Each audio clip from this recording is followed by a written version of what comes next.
Syria से हटाए गए राष्ट्रपति बशर अल असद के समर्थक और सुरक्षा बलों के बीच भीषण झड़प और हिंसा का दौर जारी है। बीते 2 दिन की हिंसा में सीरिया में 1000 से ज्यादा लोगों की मौत हो गई है। इसमें करीब 750 आम नागरिक भी हैं। एक रिपोर्ट के मुताबिक यहां 1000 से ज्यादा लोगों की मौत हो चुकी है।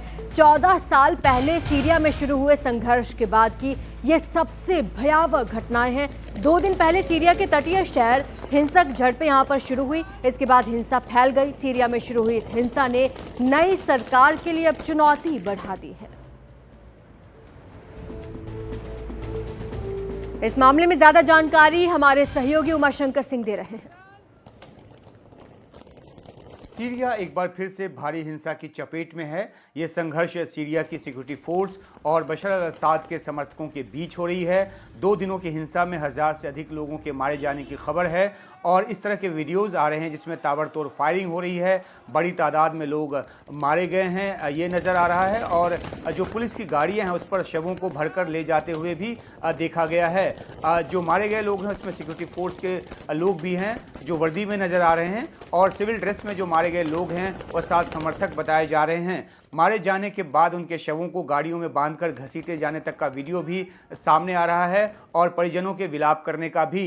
तो जिस तरह की ताबड़तोड़ फायरिंग हो रही है और जिस तरह से वहां पे हिंसा फैली है, इसे सीरिया के 14 सालों के संघर्ष के इतिहास में सबसे भीषण खून खराबा कहा जा रहा है।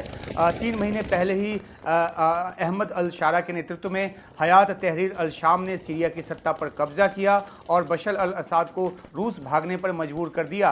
असद के समर्थक लड़ाकों ने बड़ी तादाद में आत्मसमर्पण कर दिया, बड़ी तादाद में वो मारे भी गए, लेकिन अभी भी असद के समर्थकों की ऐसी तादाद है, ऐसे लड़ाके हैं जो नई सरकार को चुनौती दे रहे हैं। ताज़ा हिंसा की जो शुरुआत है वो लातकिया और टार्टोस से हुई बताई गई है जो कि भूमध्य सागर के किनारे का इलाका है। यहाँ अलवाइट की तादाद बहुत अधिक है। असद इसी समुदाय से आते हैं और अलवाइट समुदाय अभी भी STS पर हमले कर रहा है, उसको चुनौती दे रहा है। जो जानकारी आ रही है उसके मुताबिक भारी हिंसा तब शुरू हुई जब गुरुवार को जाबलेह में सीरिया की सिक्योरिटी फोर्स ने असद समर्थक को पकड़ने की कोशिश की और इस दौरान जो है वो सिक्योरिटी फोर्स पर घात लगाकर असद समर्थकों की तरफ से हमला किया गया। और उसके बाद का जो एक वीडियो है वो काफ़ी हैरान करने वाला है। जवाब में सिक्योरिटी फोर्स के जो लोग हैं वो ताबड़तोड़ गोलियां चलाते नजर आ रहे हैं और ये वीडियो काफ़ी वायरल भी है। सीरियाई फोर्स को और ताकत देने के लिए टर्की ने भी रीइंफोर्समेंट भेजा है। टर्की की सेना की जो गाड़ियां हैं, जो बख्तरबंद गाड़ियां हैं और जो काफिला है वो उन इलाकों में नज़र आ रहा है जहां पे असद के समर्थकों की तादाद अधिक है।